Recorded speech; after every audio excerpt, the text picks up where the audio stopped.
Bonsoir mesdames et messieurs et mesdemoiselles, j'espère que vous allez bien. Alors, je ne suis pas à la maison comme vous constatez, je suis dans ma voiture. Et c'est une information chaude qui m'oblige d'allumer la caméra et de vous informer à temps. C'est très important. Parce que quand il y a des actions chaudes comme ça, vous voulez que je dise quelque chose, que vous informe. Obligé, c'est mon devoir. Nous sommes dans la ville de Dnipro. La ville de Dnipro qui a été frappée durement la fois dernière par le missile Oreshnik. D'abord, partagez la vidéo dans tous les groupes possibles.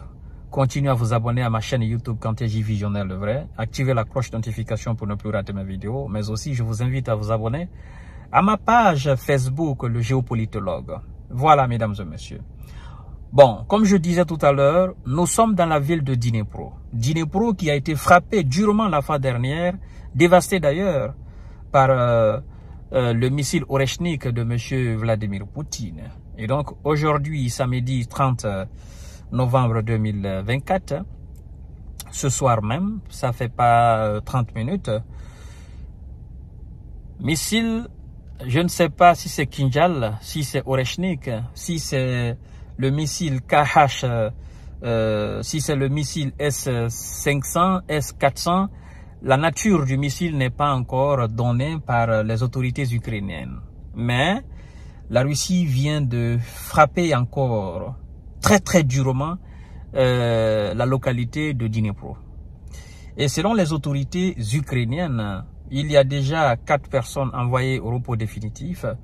Et il y a 21 autres qui ont été envoyés à l'hôpital. Et donc, on nous informe qu'il y a 8 qui sont dans un état grave. Vous allez vous poser la question de savoir qu'est-ce qui pousse la Russie à faire une telle opération ce samedi. Bon, je dois vous informer que depuis hier et aujourd'hui matin, l'Ukraine a envoyé plusieurs drones dans l'espace aérien russe. Il y a d'ailleurs les forces spéciales ukrainiennes qui ont affirmé, je crois bien qu'ils ont mis, ils ont fait exploser, je crois bien, une raffinerie russe.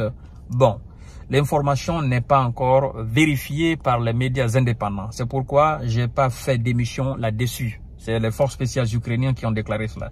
Mais l'information qui est vérifiée par les vérificateurs indépendants, c'est-à-dire par des médias indépendants, du côté occidental tout comme du côté russe, et qui a été donnée même par la défense russe, depuis hier jusqu'à ce matin, l'Ukraine a lancé plusieurs drones dans l'espace aérien russe qui ont été en grande partie, je crois bien, interceptés. Il y avait aussi des missiles, mais cette fois-ci, je ne crois pas que ce soit des missiles de longue portée. Et donc, ce sont des représailles à ces actions militaires aériennes de la part de l'Ukraine. Et donc, la Russie donne des réponses. Comme j'aime à le dire, à chaque fois que l'Ukraine tente de frapper la Russie, l'Ukraine doit forcément s'attendre à des représailles de la part de la Russie. La Russie n'est plus dans cette optique de caresser, oh non, ce sont nos frères, non, ce sont des civils, non. Elle vise effectivement là où ça fait mal. Comme l'a dit Volodymyr Zelensky lui-même, que la Russie sait exactement quand il faut frapper et où il faut frapper. Elle sait. L'Ukraine, c'est un ancien pays de l'Union soviétique.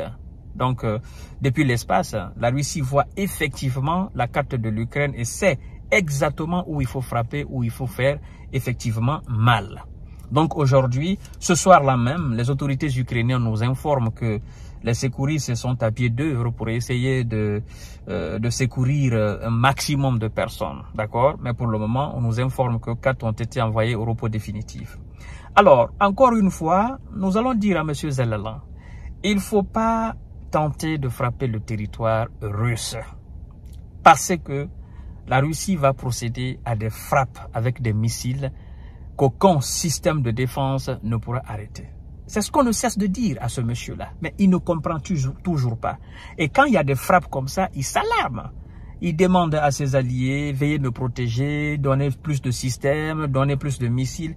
Donner plus de systèmes et plus de missiles, ça ne changera absolument rien dans la donne. Vladimir Poutine vous a déjà dit que même si vous venez à donner à l'Ukraine les armes les plus importantes les armes les plus efficaces, les armes les plus modernes de l'Occident, que ça ne changerait absolument rien dans la donne sur le terrain. Qu'est-ce que ça veut dire? Ça veut dire tout simplement que même si vous donnez les armes nucléaires à l'Ukraine, ça ne fera que dévaster davantage le monde entier parce que la Russie amènera aussi des armes nucléaires sur le terrain. Donc le mieux pour vous, c'est d'aller autour de la table et mettre en fait la diplomatie devant. Point barre, mesdames et messieurs, pour éviter tous ces morts, tous ces blessés, toutes ces installations énergétiques critiques du pays détruites. Ben, écoutez, il ne comprend pas. Il ne comprend pas. Il veut montrer à M. Vladimir Poutine que lui aussi il a des capacités. Maintenant, ce soir, ça pleure grave dans la ville de Dnipro. Ça pleure énormément. C'est la débandade. Les gens ne savent pas si la Russie va effectuer d'autres frappes avec d'autres missiles ou si elle va envoyer des drones ou bien c'était justement la seule frappe qu'elle voulait faire pour effectivement répondre à M. Zelensky. De toutes les façons, je vous reviens tout à l'heure s'il y a d'autres informations. En tout cas, ça vient de se passer ce soir-là même. Partagez la vidéo dans tous les groupes possibles. À tout à l'heure, mesdames et messieurs. Nous sommes ensemble et je vous souhaite très bon samedi.